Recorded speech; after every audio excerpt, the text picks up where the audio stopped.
mister, tahimik. At sa susunod na araw, hindi na uminom. Natauhan na siya. Kaya itong misis, nagdasal at sabi, "Salamat po Lord, natakot na sa bangkay bago pa siya naging bangkay." Ayan po ang sikreto. Kung gusto nyong merong isang tao na dapat magbago, takutin niyo. Bigyan nyo ng deadline. At mababasa po natin yan sa Biblia. Ano po ang nakasulat sa salita ng Diyos? It says that, "Lord, teach us to number our days so that we may gain wisdom of heart."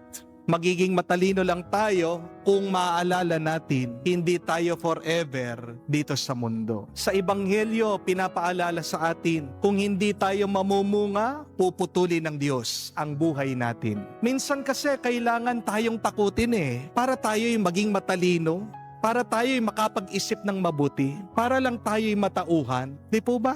Ang Diyos, hindi sadista, pero ginigising ka niya. Lalong-lalo na kapag natulog ka na sa kasalanan. Parang bang alarm clock, di po ba? Hindi natin gusto ang tunog dahil napakasarap pa rin ang magpatuloy sa ating tulog. Pero kailangan mong marinig para tumayo ka at pagpatuloy mo ang iyong trabaho. Kapag may problema ka, na-aksidente ka man o nagkasakit, mga kapatid, tandaan nyo, hindi yan automatic na parusa. Pampagising lang yan. Ginigising tayo ng Diyos para magbago. Para maalaala mo, hindi ka naman immortal. As Jesus said,